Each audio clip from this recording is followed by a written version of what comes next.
दोस्तों, मैंने एक बीच में एक पोस्ट डाला था। तो उस पर आप जाकर कम पोस्ट कीजिए, पोस्ट डालिए और कमेंट भी कीजिए। लाइक और कमेंट भी कीजिएगा। और हाँ, कमेंट भी कीजिए, ताकि मैं ऐसे ही पोल्स लेकर लोगों सब आपके मैं उसी पर जिसमें ज्यादा पोल्स आएगा मेजोरिटी, उस पर ही मैं अपना नेक्स्ट वीडियो अपलोड कर सकूं यूट्यूब पर। तो अभी के लिए तो मैंने किया है पोल, जिसका ज्यादा पोल आया था उस पोल पर मैं अभी वीडियो भी बना आप तक पहुंच जाएगा। तो थोड़ा लेट हो चुका है मुझे वीडियो बनाने के लिए। तो मैं अब ये वीडियो नेचर से रिलेटेड ही बना रही हूँ। तो चलिए हम शुरू करते हैं। इस वीडियो को आप अंत तक जरूर देखिएगा, क्योंकि आपको मिलेगा एक ऐसा जीवंत संसार का दर्शन जो शायद कुछ सालों बाद सिर्फ किताबों में ही रह जाए। नमस्कार दोस्तों, आज हम बात करने वाले हैं एक ऐसे नेचुरल वंडर के बारे में जो दुनिया के हर कोने से लोगों को अपने तरफ खींच लेता है, यानी दुनिया के हर कोने से लोगों को अपने तरफ अट्रैक्ट कर लेता है। वो है ग्रेट बैरियर रीफ। हाँ, वही जो ऑस्ट्रेलिया के समुद्र के किनारे बसा एक रंगीन, जीवंत और चमत्कारी संसार है। जब हम ग्रेट बैरियर रीफ के बारे में सोचते हो तो क्या दिमाग में आता है? दोस्तों, आप अपना कमेंट्स बता लिखिएगा, कमेंट कीजिएगा। एक ऐसा समुद्री जगह जहां रंग बिरंगी मछलियां, अनोखे जीव और जिंदा पत्थर, जिसे हम कहते हैं कोरल, मिल के एक अलग ही दुनिया बना देते हैं। दोस्तों, अलग यहाँ पे पत्थर यानी पत्थर वो नहीं होता है। पत्थर का यहाँ पे अलग ही ये है। मैं आपको बताती हूँ। एक चट्टान बोल दो आप, या वो एक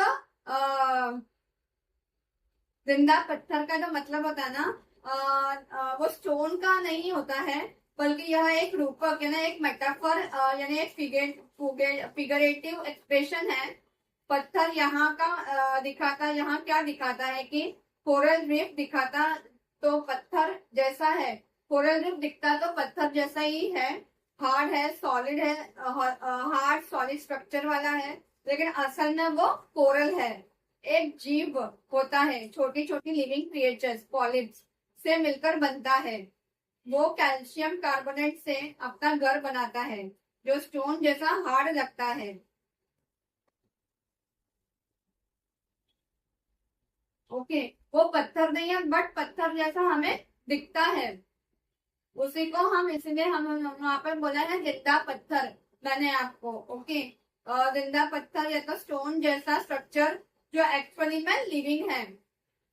यह लाइन एक इमेजिनरी और इमोशन, हाँ, ये एक इमेजिनरी ये है। ओके,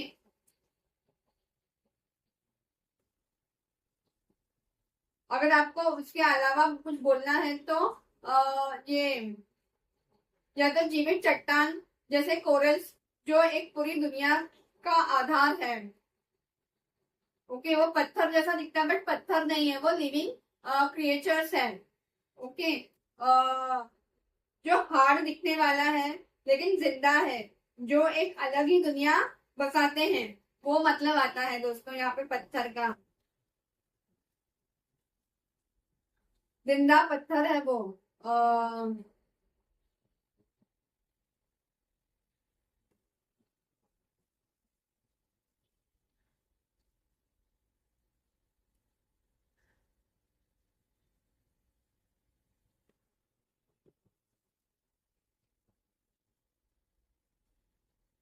ओके,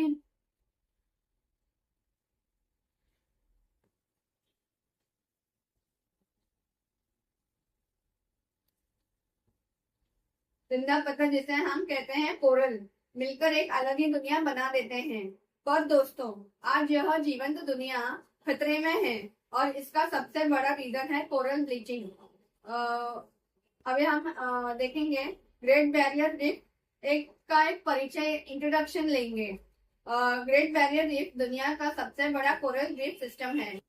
यह ऑस्ट्रेलिया के क्वींसलैंड कोस्ट के पास 2300 किलोमीटर तक फैला हुआ है। मतलब मुंबई से कोलकाता जितना डिस्टेंस। सैटेलाइट से भी यह रीफ दिखाई देता है। यह इतना बड़ा है। इस रीफ में 9000 से ज्यादा प्रजातियों का घर है।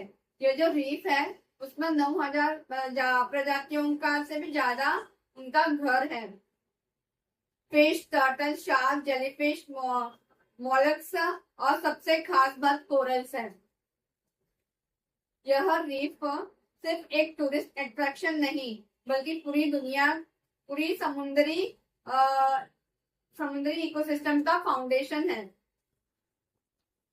कोरल क्या होता है? आप सवाल उठता है कोरल होता क्या है? कोरल कोई पत्थर नहीं होता दोस्तों। यह एक्चुअली में एक जीव है। छोटी छोटी लिविंग क्रिएचर जिसे कहते हैं पॉलिप्स। यह पॉलिप्स एक साथ मिलकर एक कैल्शियम कार्बोनेट का स्ट्रक्चर बनाते हैं। दोस्तों आपने केमिस्ट्री में पढ़ा होगा कैल्शियम कार्बोनेट का स्ट्रक्चर कैसा होता है। उसी स्ट्रक्चर में ये बनाते जाते हैं। ओके, वो छोटे छोटे पॉलिप्स जो है ना वो उसी स्ट्रक्चर में आपको बनते हुए मिलेंगे। बनाते जाते हैं वो उसी स्ट्रक्चर में। जैसे हम देखते हैं अगर कोरल रीफ, उसी को हम कोरल रीफ कहते हैं। देखते हैं उनके अंदर रहते हैं माइक्रोस्कोपिक एल्गे, जिसे हम अपनी आंखों से देख नहीं सकते बट हाँ माइक्रोस्कोप से हम देख सकते हैं वो एल्गे को। और इसको हम बोलते हैं ज़ूज़ेनथियले हमसे बोलते हैं उस एल्गे को। यह एल्गे कोरल को उसका रंग देती है। कोरल जो होता है ना उसको अपना रंग देती है और फोटोसिंथेसिस करके एनर्जी भी प्रोवाइड करती है। यानी उसको अपना रंग देती है वो एल्गे। फिर बाद में उसको फोटोसिंथेसिस तैयार करके देती है।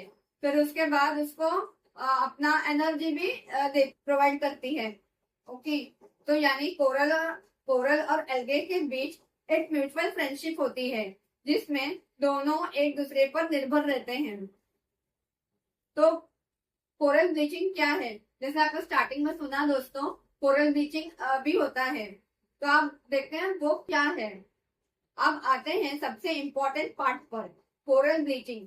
ब्लीचिंग का मतलब सफेद हो जाना होता है। जैसे हमारे घर में हम सबके घर में होता होगा ब्लीचिंग पाउडर, वो कैसा कलर में रहता है? सफेद कलर में ही होता है।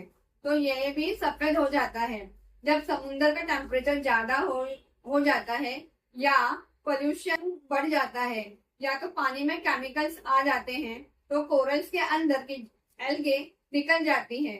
और जब एल्गे चली जाती है तो कोरल अपना रंग खो देता है और सफेद पड़ जाता है।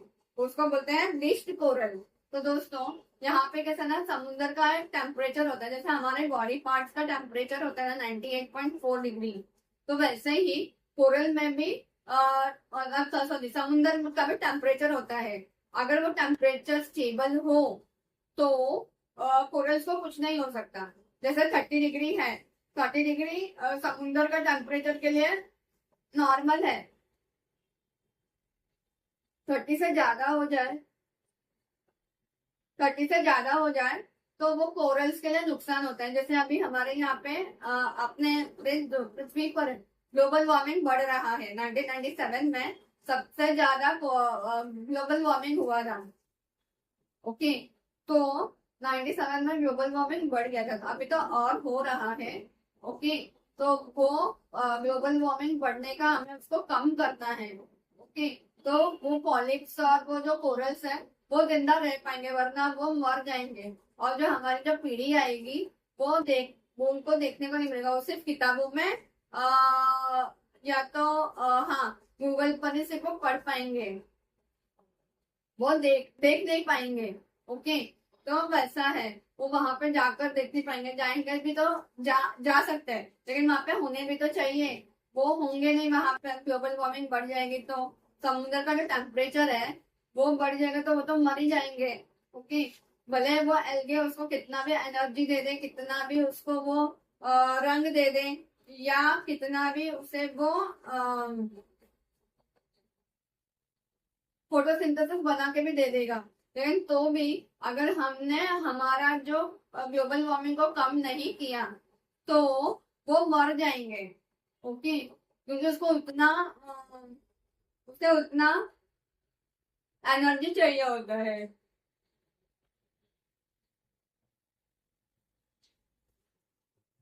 तो इसीलिए हमें सबसे पहले ग्लोबल वार्मिंग को कम करना है।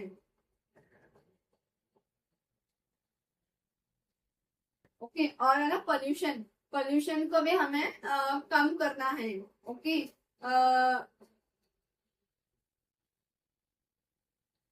और पानी जब केमिकल, हाँ, पानी में जब है ना केमिकल कैसे जाएगा, तो उसमें जब भी है ना कोई भी फैक्ट्री है, अगर कोई फैक्ट्री है वो अपना जो गंदा जो है वो समुद्र में छोड़ता है। फॉर एग्जाम्पल हमारी जो गंगा है वो गंगा पवित्र क्यों हो गई है, क्योंकि मैंने अशुद्ध क्यों हो गई है, अपवित्र बोल रही हूँ, अशुद्ध क्यों हो गई है गंगा नदी, क्योंकि वो जो फैक्ट्री से जो पूरा गंदा छोड़ते हैं वो पूरा गंगा नदी में जाता है।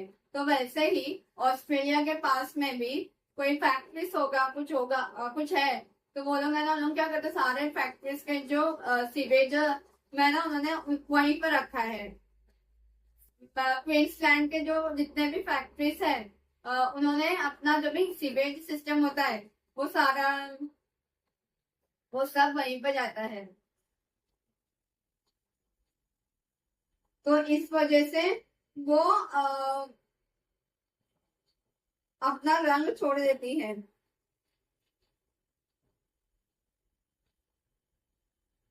ओके, और वो है ना अपना जो एल्गे है ना अपना अंदर का जो ये है कोरल जो है ना अंदर का एल्गे है ना निकल जाता है उस वजह से। और निकलने के बाद है ना, निकल तो जाती है और तो वो अपना सफेद हो जाता है। वो एल्गे रहेगा तो वो कलरफुल रहता है, वरना वो सफेद हो जाता है। ओके, सफेद पड़ जाता है और ब्लीच कोरल हो जाता है। ब्लीच कोरल का मतलब होता है मतलब मर गया कोरल नहीं, वो मरा हुआ नहीं रहता, सिर्फ बीमार, लेकिन वो बीमार है। ओके, ब्लीच कोरल यानी का ब्लीच कोरल का मतलब क्या होता है, वो सिर्फ बीमार है, मर नहीं गया है। ओके, लेक स्ट्रेस में है। अगर कुछ ही हफ्तों में सिचुएशन ठीक ना हो तो वह मर भी सकता है। सोच सोच सोच कर देखिए, एक जीवंत रंगीन रीफ धीरे धीरे सफेद और अम,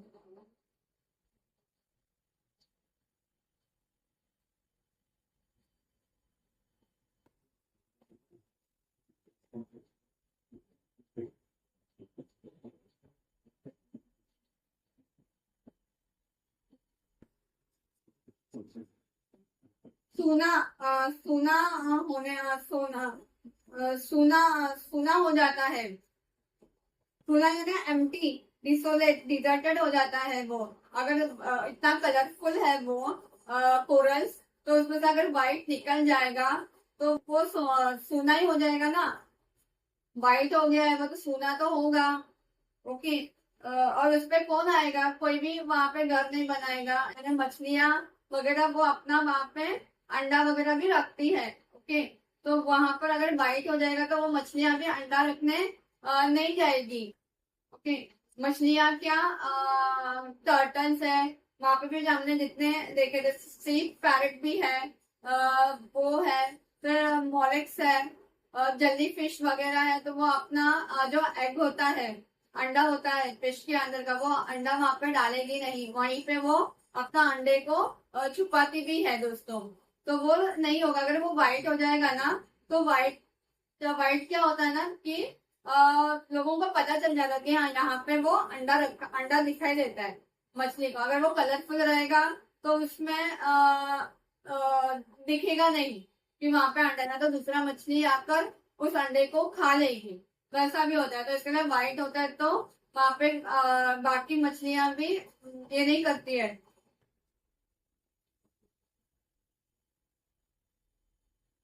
कुछ करती नहीं है वहां पर भी। ओके, सूना हो जाता है, एम्प्टी हो जाता है। जैसा डेजर्ट कैसा है, डेजर्ट में कुछ रहता है क्या, रेगिस्तान में कुछ नहीं रहता है, तो वैसे वो व्हाइट हो जाता है ना, तो वहां पे कुछ भी नहीं होता है।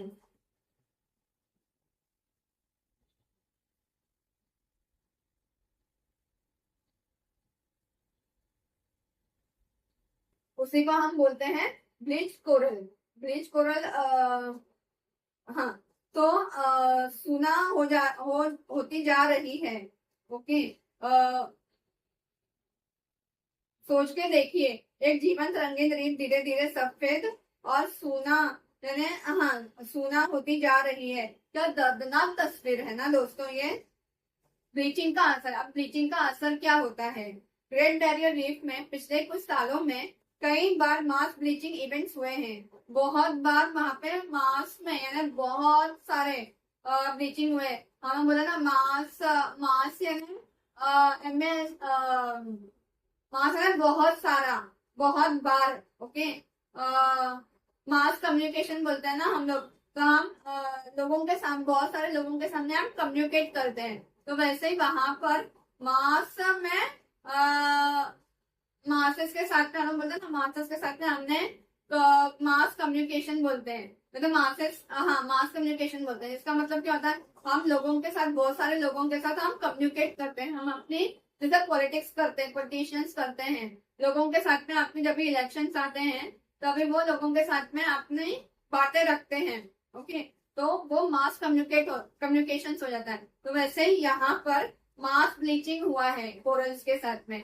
कब कब हुआ है, 2016, 2017, 2020 और 2022 में।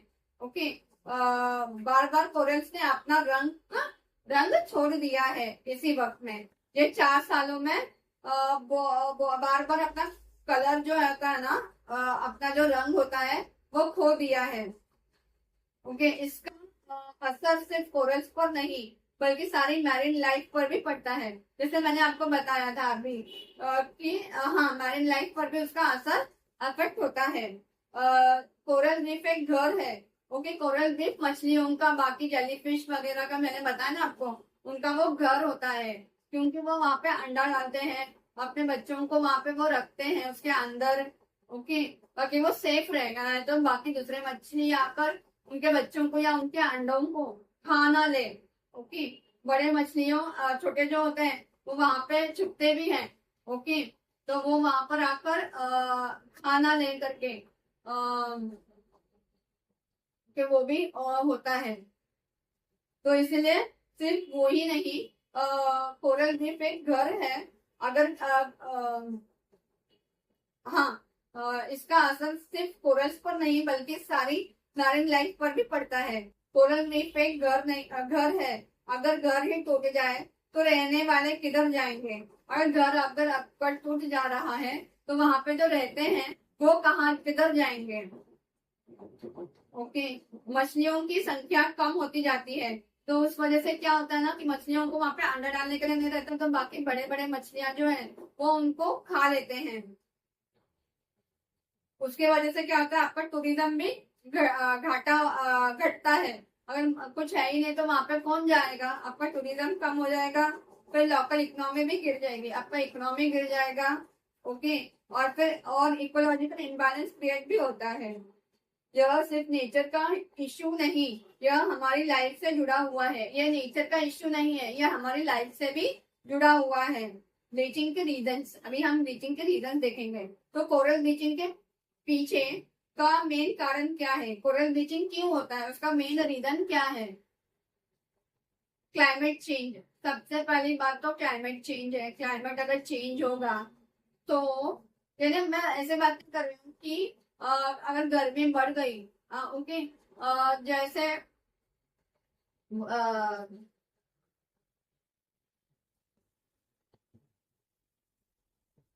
मुंबई में दोस्तों गर्मी के टाइम पर 36 डिग्री से ज्यादा नहीं जाता था, लेकिन इस बार 44 तक गया है। 36 उसका ये था, 36 से ज्यादा नहीं होता था मुंबई में टेम्परेचर, लेकिन इस बार 44 भी गया है।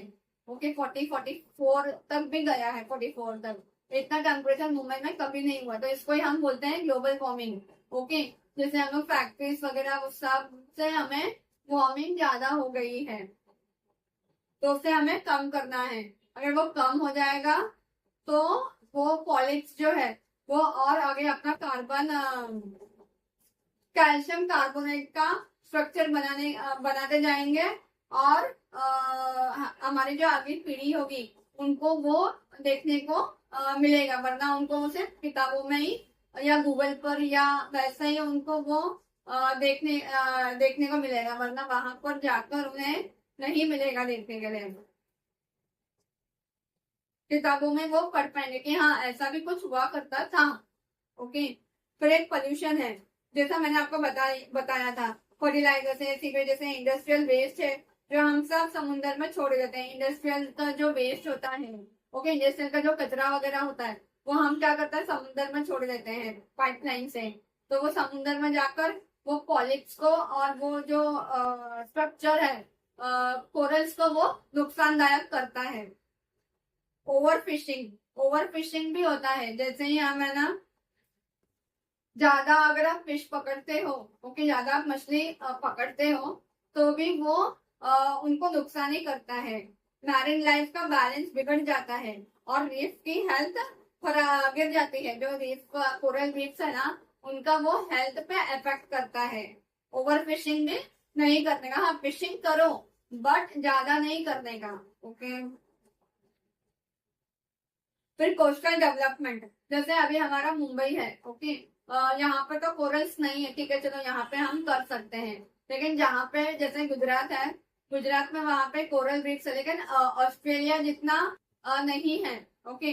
फिर अगर आपका अंडमान निकोबार में भी है आई थिंक सो, या तो लक्षद्वीप में है इंडिया में, तो वहां पर आप है ना ज्यादा डेवलपमेंट नहीं कर सकते हो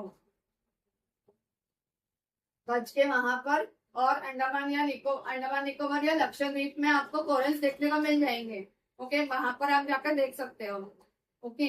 तो वहां पर है ना आप डेवलपमेंट ज्यादा कर नहीं सकते, क्योंकि उनको वो समुद्र के किनारे, ओके, वहां पे आप कर सकते हो, लेकिन समुद्र से दूर में आप कर सकते हो, समुद्र के नजदीक नहीं कर सकते, क्योंकि वहां पे जो सीमेंट होता है, अगर आपको ब्रिज भी बनाना है फॉर एग्जाम्पल, तो सीमेंट होगा, आयरन्स हो गए, वो सब समुद्र के साथ में वो फ्लो हो जाता है। पानी हाई टाइड होता है तो पानी आगे ऊपर आ जाता है। ओके, ऊपर यानी आगे तक आता है समुद्र में, आपने देखा होगा बीचेस पे वगैरह। तो समुद्र का जो पानी है वो आगे आके वापस पीछे जाता है। ओके, वो अपने हद तक आता है, तो अपने हद तक आके वो ना सारा अपने साथ में लेके जाएगा अपने साथ में सब कुछ। तो लेके जाने के बाद में वो पूरा जो कचरा है वो नीचे जाता है, तो उसके वजह से भी नुकसान होता है। वो वहाँ पे अपने कंस्ट्रक्शन का जो सामान है, ओके, वो सब अपने वहां पर रखा होगा, वो अपने साथ में लेके जाएगा समुंदर लेके जाएगा, तो पूरा वो केमिकल्स ही होता है ना, वो केमिकल्स वगैरह के कारण भी वो खराब हो जाता है।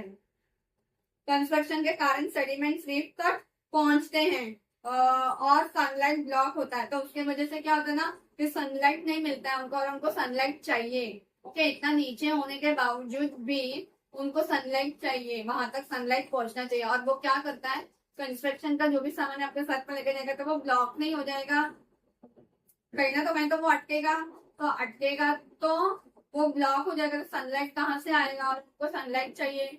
एल्गे को तो सनलाइट चाहिए फोटोसिंथेसिस बनाने के लिए, जैसे हमारे पौधों को सनलाइट चाहिए होता है, उनको भी फोटोसिंथेसिस बनाते हैं। लेकिन यहाँ पे तो ठीक है, चलो उनको फोटोसिंथेसिस बन जाता है, बट समुद्र के इतना नीचे होने तक समुद्र का सन का लाइट वहां तक जाना भी चाहिए। ओके, तो उस कारण वहां पे वो ब्लॉक हो जाएगा, तो फिर कहाँ से होगा। तो इसके लिए समुद्र के नजदीक में हमें कोई कंस्ट्रक्शन नहीं करना है, तो ये हम उसे बचा सकते हैं। क्या ग्रेट बैरियर रीफ खत्म हो रहा है, यह सवाल हर किसी के मन में है, और इसका जवाब है नहीं, अभी नहीं। लेकिन अगर हमने कुछ नहीं किया तो हो सकता है। अभी तो नहीं हो रहा है खत्म, लेकिन हमें जल्द से जल्द कुछ करना चाहिए।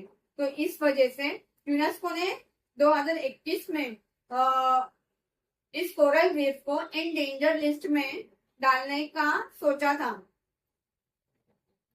2021 में यूनेस्को ने कोरल रीफ को, जो ऑस्ट्रेलिया का है, उसको इंडेंजर रूप में डालने का कोशिश किया था। ओके, सोचिए, जो जगह वर्ल्ड हेरिटेज साइट है, जो एक नेचुरल वंडर है, वो खतरे में है, वो भी सिर्फ हमारे वजह से। दोस्तों, हमें उसको नुकसान दे रहे हैं। हाँ, अभी हम देखेंगे क्या हम कर सकते हैं।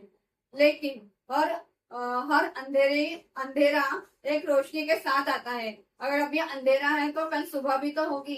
तो वैसे ही रोशनी के साथ आता है। तो साइंटिस्ट, कंजर्वेशनिस्ट और लोकल कम्युनिटीज मिलकर रीफ को बचाने के लिए काम कर रहे हैं। तो अभी तो अंधेरा था, लेकिन अब रोशनी भी आई है। तो साइंटिस्ट, कंजर्वेशनिस्ट और लोकल कम्युनिटीज जो है वो रीफ को बचाने के लिए काम कर रहे हैं दोस्तों। तो कोरल नर्सरीज बनाए जा रहे हैं, heat resistance coral species grow किए जा रहे हैं, पोल्यूशन कंट्रोल के स्ट्रिक्ट लॉज इंप्लीमेंट हो रहे हैं, टूरिस्ट को रीफ फ्रेंडली बिहेवियर सिखाया जा रहा है। ओके, टूरिस्ट लोगों को वहां पे रीफ फ्रेंडली बिहेवियर भी सिखाया जा रहा है। पोल्यूशन को कंट्रोल में स्ट्रिक्ट लॉज वहां की गवर्नमेंट ने इम्प्लीमेंट किया है। ओके, और हीट रेसिस्टेंट कोरल स्पीशीज को ग्रो किया जा रहा है। और सबसे इम्पोर्टेंट, अवेयरनेस बढ़ाई जा रही है। जैसे आप अब सुन रहे हैं, ये आपके लिए अवेयरनेस ही है। तो अगर आप कभी वहां पर जाओगे तो हाँ, मैंने ये वीडियो देखा था, इस वीडियो के हिसाब से आप वहां पर करोगे कि हाँ ये हमारे, इसको हमें बचाना है, तो उसके अंडर से आप, उसके हिसाब से आप चलोगे वहां पे जाने के बाद। तो हाँ, ये भी एक आपके लिए एक अवेयरनेस जैसे ही है। ओके, फिर हमारी जिम्मेदारी क्या होती है दोस्तों? ग्रेट बैरियर रीफ सिर्फ ऑस्ट्रेलिया का नहीं, यह पूरे वर्ल्ड का खजाना है। हर एक एक्शन, जैसे कि प्लास्टिक यूज कम करना चाहिए, प्लास्टिक का यूज कम करना चाहिए, कार्बन फुटप्रिंट रिड्यूस करना चाहिए, कार्बन को कम जो उसका फुटप्रिंट है वो कम करना चाहिए, रिस्पॉन्सिबल टूरिज्म, रिस्पॉन्सिबल टूरिस्ट बनना चाहिए। ओके, रीफ की रक्षा में एक कदम है, ये एक कोरल रीफ की रक्षा करने का ये एक पहला कदम बोल सकते हो आप। ये उसका एक पहला कदम है। सोचो, एक छोटा कोरल पॉलिप भी कितनी बड़ी दुनिया बनाता है और हम उसे खतरे में डाल रहे हैं। क्या हम अपनी गलतियों को सुधार सकते हैं? इसका भी कमेंट्स आप, इसका जवाब आप कमेंट्स में दीजिएगा। ग्रेट बैरियर रीफ एक कहानी है, जीवन, रंग और संभावनाएं की, और कोरल ब्लीचिंग एक वार्निंग है कि अगर हमने ध्यान नहीं दिया तो यह कहानी सिर्फ एक याद बनकर रह जाएगी। तो चलिए मिलकर प्रतिज्ञा करें, नेचर के इस अनमोल तोहफे को बचाएं। एक छोटी सी अवेयरनेस, एक छोटी एक्शन बड़ा फर्क ला सकती है। अगर आपको यह वीडियो पसंद आई हो तो लाइक करें, शेयर करें और अपने दोस्तों के साथ चैनल को सब्सक्राइब करना, हाँ, दोस्तों के साथ और चैनल को सब्सक्राइब करना बिल्कुल मत भूलिए, क्योंकि प्रकृति की हर आवाज हम आप तक लाते रहेंगे। धन्यवाद, मिलते हैं एक नए एपिसोड में। जय प्रकृति।